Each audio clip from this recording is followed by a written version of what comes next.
Ada yang berkeyakinan Allah di mana-mana, Allah tidak bertempat, Allah di langit, Allah beristiwa di atas arash. Masalahnya masing-masing berhujah membela pegangan, menyalahkan pegangan yang lain.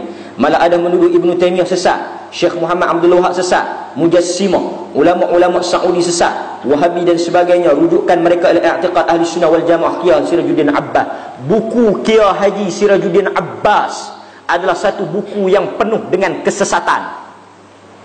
Seluruh para ulama ahli sunnah wal jamaah telah mentahzir kitab ini kerana padanya pembohongan dan juga sikap yang melampau. Qiyah Haji Sirajuddin Abbas termasuk kuburiyun, orang yang menyembah kubur, orang yang menghalalkan tawassul dengan orang mati, orang yang menyeru kepada akidah yang sesat.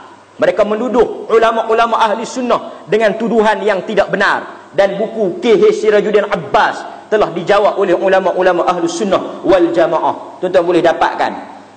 Berkaitan dengan kedudukan di mana Allah, dijawab sendiri oleh Nabi SAW di dalam hadis yang diriwayatkan oleh Al-Imam Muslim.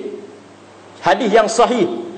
Apabila Nabi bertanya kepada seorang budak, di mana Allah? Budak itu menjawab, fis sama, Allah di langit. Apa Nabi kata? A'tiqha fa innaha mu'minah. Di mana Allah? Di langit. Bebaskan dia kerana dia telah beriman. Hadis ini hadis Muslim. Siapa yang nak tolak hadis Muslim, silakan. Kedua, fitrah tuan-tuan. Ada orang kata ayat Quran sebut wa huwa ma'akum aynama kuntum. Dia bersama dengan kamu di mana sahaja kamu berada.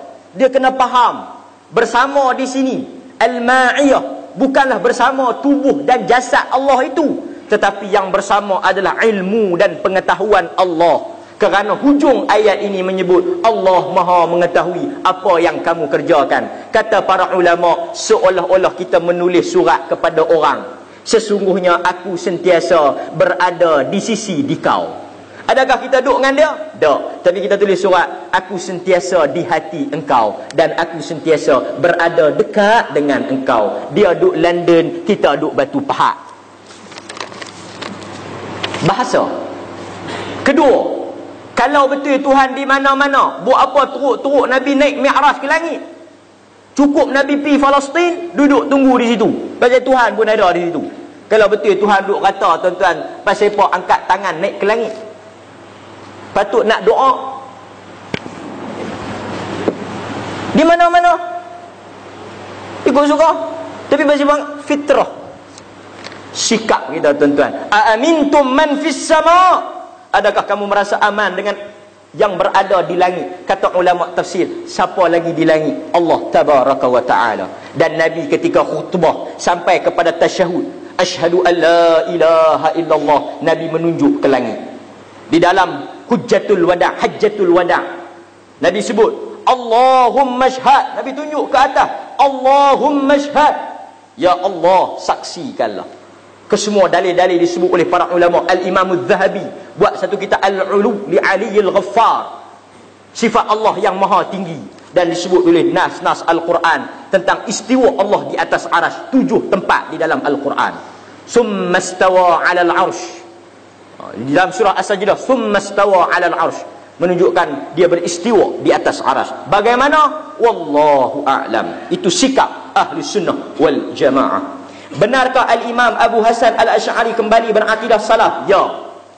Dengan kitab yang terakhir dia, kitab Al-Ibanah an Usulid Diyanah, dia menyatakan pegangan dia di dalam kitab Al-Ibanah, aku menerima sifat-sifat Allah sebagaimana yang disebut oleh Imam Ahmad, yang ini menerima sifat-sifat Allah tanpa takwil, ubah, tahrif, seleweng, ta'til, tolak, tashbih, menyerupakan Allah, tajsim, menjisimkan Allah. Kata Al-Laits, kata Sufyan As-Sauri, bila ditanya tentang sifat-sifat Allah, apa mereka kata? Amiruha kama ja'at, terima sebagaimana dia datang.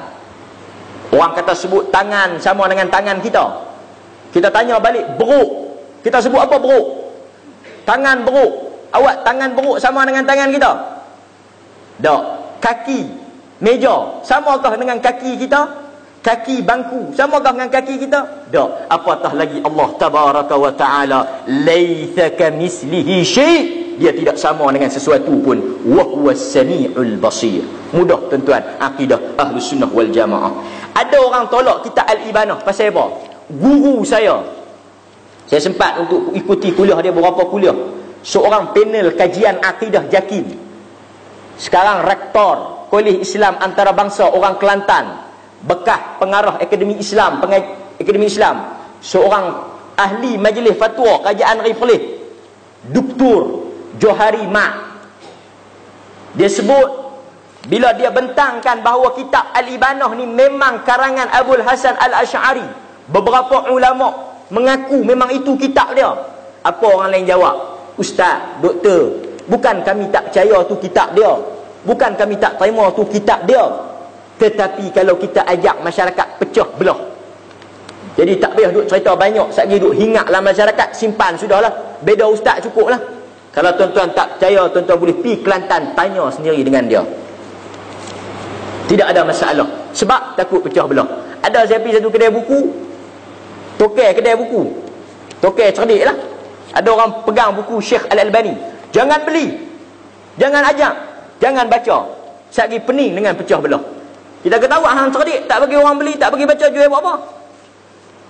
Ni tuan-tuan kata Arab, darabani wa baka wa syatamani wa shtaka. Dia pukul aku, dia mengadu, dia kata kat aku, dia teriak. Dia pukul aku, dia teriak. Dia mengata kat aku, dia pergi mengadu ke orang.